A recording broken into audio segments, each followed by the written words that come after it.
Hi, I'm Amy Stasiewicz, and welcome to The Minutes. Thanks for listening today. It's great to have you along on The Minutes. This is the City of Thunder Bay podcast. The Minutes takes a look at what happened at Thunder Bay City Council.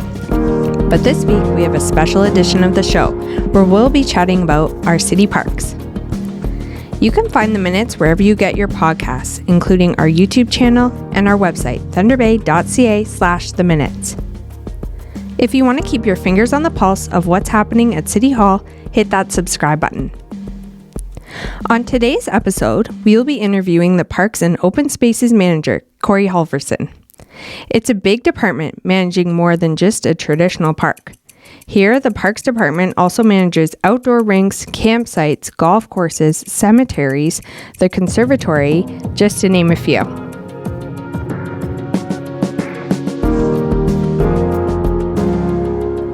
They're all over Thunder Bay and they're used by thousands of people every year. Some are big and some are small.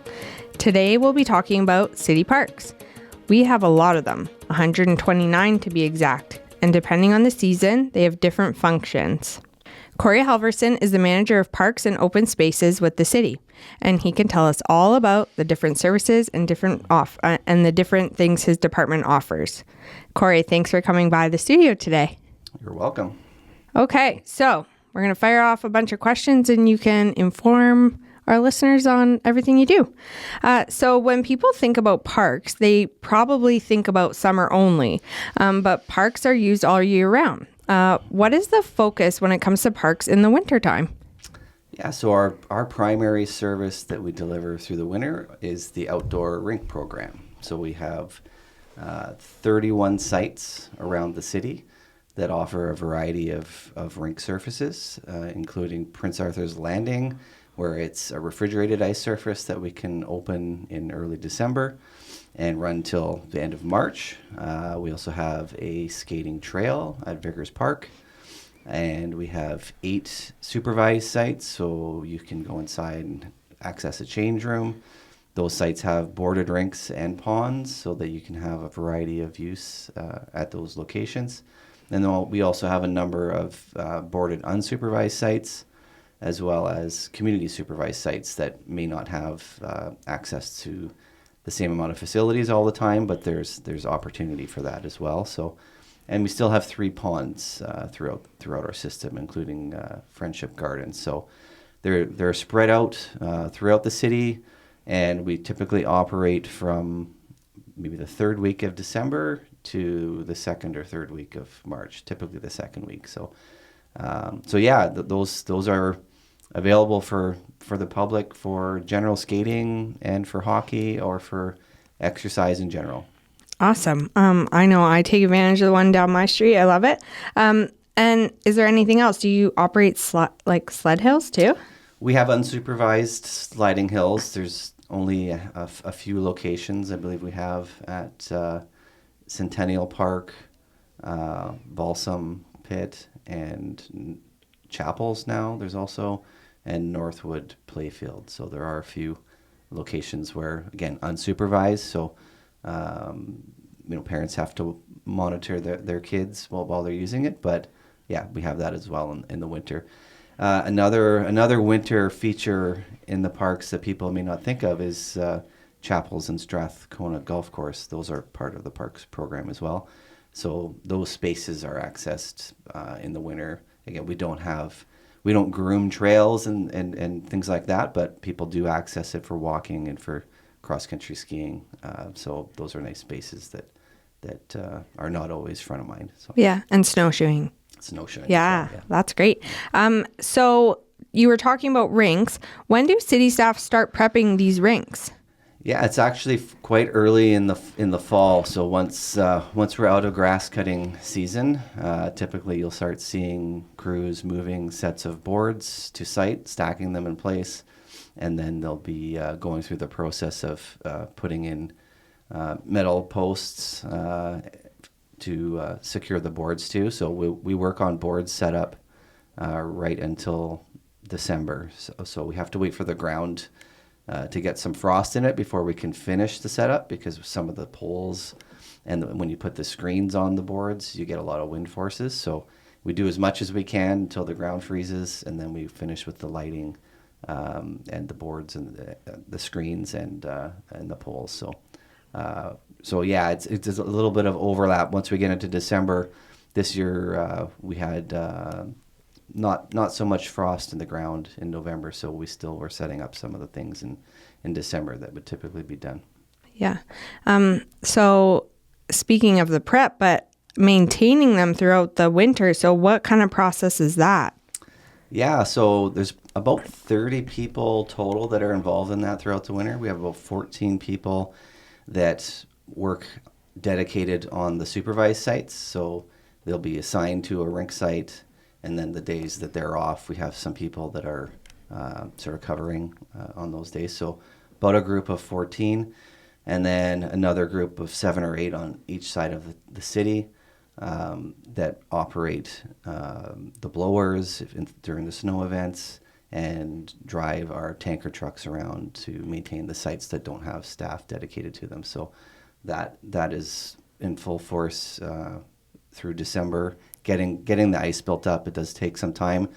A backyard rink can get up and running a lot faster than our whole program because we have a lot of sites to do and we want to open them all in a consistent manner. So right. We strive to improve on that every year, so we're open as early as possible, but our objective is to always be open for the weekend leading into the holiday break.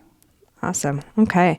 And where can people find the outdoor rink locations? Yeah, we've done some work on that in the last few years too. So if you go to the City of Thunder Bay website and search outdoor skating, there is a link to an outdoor rinks map. So that map shows you the location of every site, and when you pick on the site, it shows you some pictures of the site, lists the amenities that are available there. And we also have the ability, when the rinks are opening, not all of them open at once, so we will post the status of whether they're open or closed. So at the beginning of the season, you can actually go and check to see, is the rink you're interested in officially open or not. So that's enough chat about winter. Let's talk about when the parks really thrive, which is in the summer months. Of course, the parks need the grass cut and the flower beds watered, but what other maintenance is required that people might not realize in the summertime? Yeah, so I think a big one for summer maintenance is our outdoor sports fields. The turf itself, right? So it's not just about cutting the grass. Depending on the field, they require a different level of maintenance, whether it's aeration or fertilization, things like that. Again, we've got a number of outdoor sports fields, either baseball, soccer, cricket. So that's a piece that we're trying to do. In addition, sometimes that impacts our ability to be cutting grass if we're doing that type of maintenance. The golf courses, they have a really high level of maintenance that they provide every year, whether it's on the fairways or on the greens themselves. So they're at the highest level of maintenance when it comes to turf. When it comes to maintenance, I know a lot of people love going to the parks with their kids and using the playgrounds across the city. What other amenities do some of the parks have? You mentioned the sports fields, but what else is going on at the parks?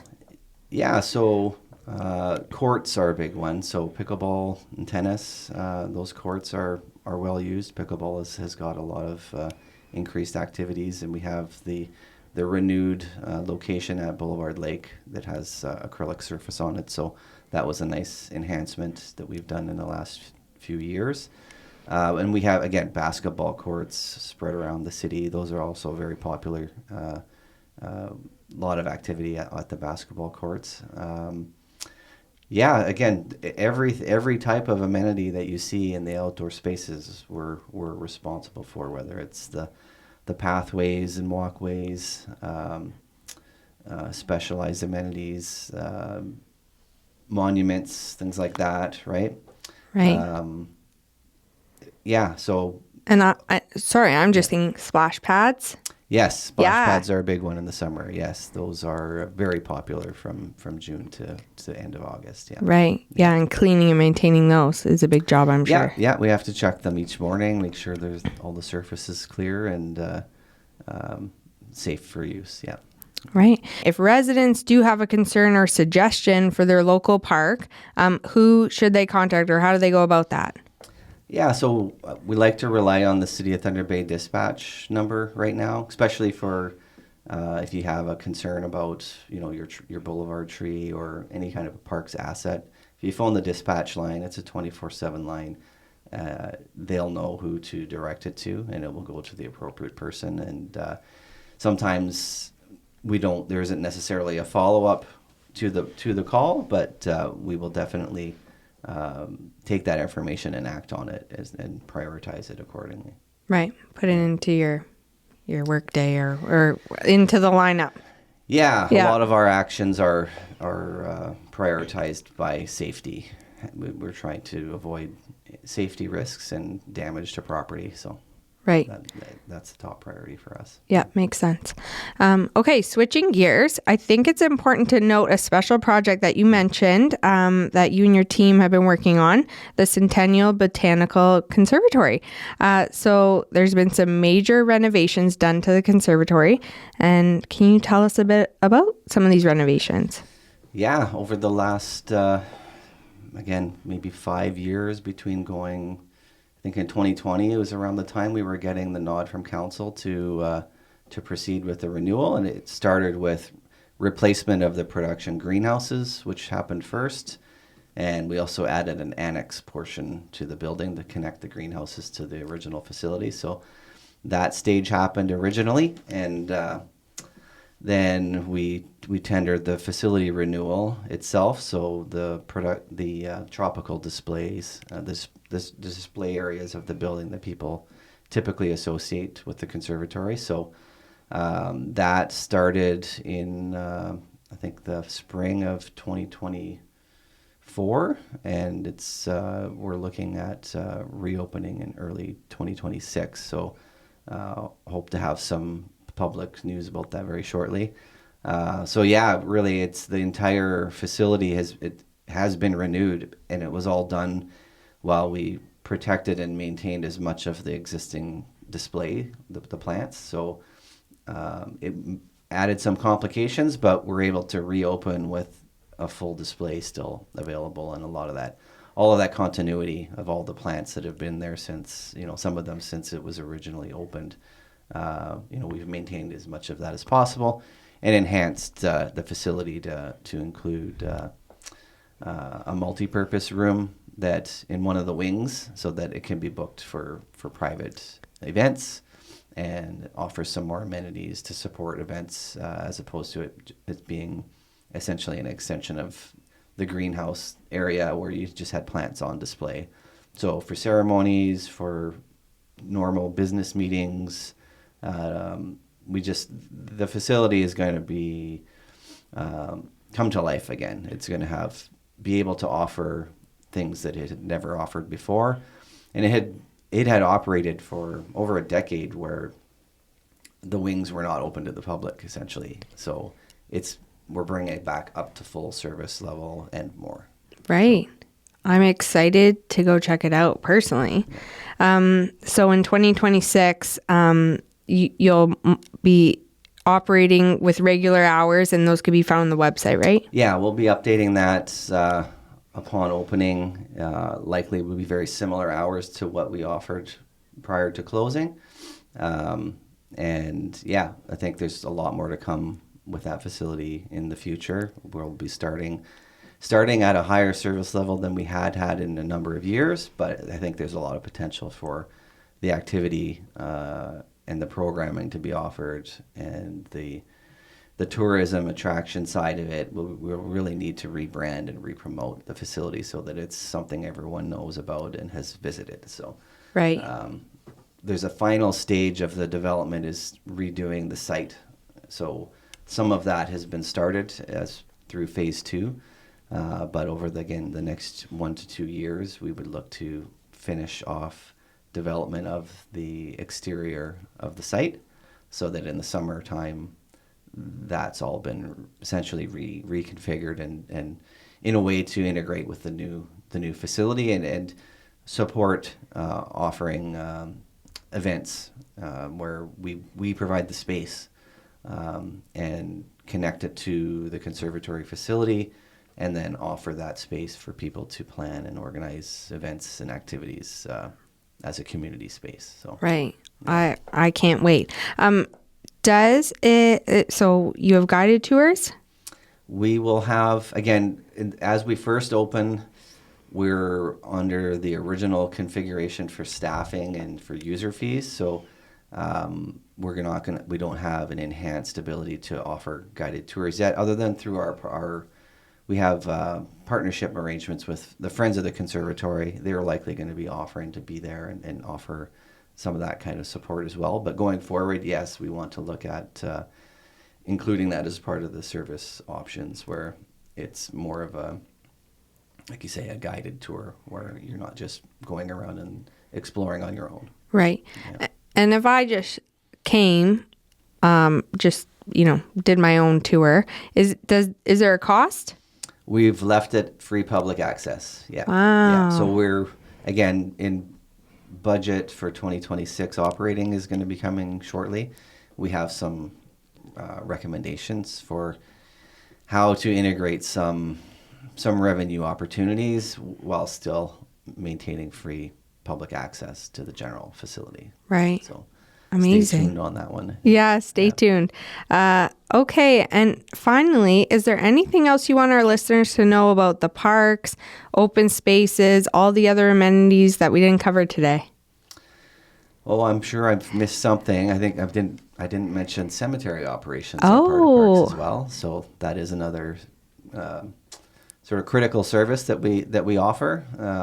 That space is somewhat used as park space as well. It's a beautiful site, and so it has a lot of typical park maintenance integrated into it over and above the services of the cemetery too. So. We do a lot of different things. We integrate closely with the other divisions within infrastructure and operations, so roads and environment and engineering. So we collectively work in a way to maintain and redevelop these spaces, prioritize things and do things cost effectively, and align our priorities with those other groups that are heavy on infrastructure. Again, our outdoor sports field summer activities are a big part of our program. There's hundreds of teams that we coordinate to use those spaces. We strive to improve the conditions of the assets that they're using there. That we'll keep working on that and prioritize that into our budgets going forward. I would just say, everybody, we're trying to do our best to communicate these amenities to the community so that you know where they are. So in addition to the outdoor rink map, I would say that the neighborhood services map that is also available, that's more of a general tool that the city offers now, that was done through corporate information technology group. A lot of our assets, I don't know if all of them are there yet, but a lot of them are there as well. So you can go to that tool, throw a marker on the map and say what's within a kilometer or 750 meters of my location, and it will list all of the different city amenities. So you can see how many parks, how many rinks, how many other city assets are there for you to use. So I would say, there's a lot to explore. You could spend the whole summer cycling through all the different parks, go to Centennial Park and use the trail system, check out the amusement rides, pick a different park every weekend to go with the family. And we have a lot of new playgrounds that are out there to experience as well. So you could really, they're all there for you. Go out and get the value out of them, whether it's summer or winter. Yeah. I will say my own family, we do a park crawl. That's what we call it. And we check out different parks all over the city. And you'd be surprised how many new ones. We've tried some new ones, and it's exciting to see what our city has. Yeah, exactly. Whether it's in the core of the city, whether it's to enjoy outdoor sporting activities or get down close to the water. We really put a lot of effort into providing quality spaces for people to use. Amazing. Okay, awesome information, Cory. Thanks to you and your team for keeping our parks and our city beautiful and functional. Thank you very much. You're very welcome. That's it for this week's special episode of The Minutes. A big thank you to Cory Halvorsen, Parks and Open Spaces Manager, for joining us today. And as always, thanks for listening. If you want more information about City Council, agendas, or minutes, visit thunderbay.ca/council. You can catch the minutes every week wherever you get your podcasts, on our YouTube channel or on our website, thunderbay.ca/theminutes. If you haven't already, hit that subscribe button so you never miss an update. I'm Amy. Thanks again for listening to The Minutes. Have a great day.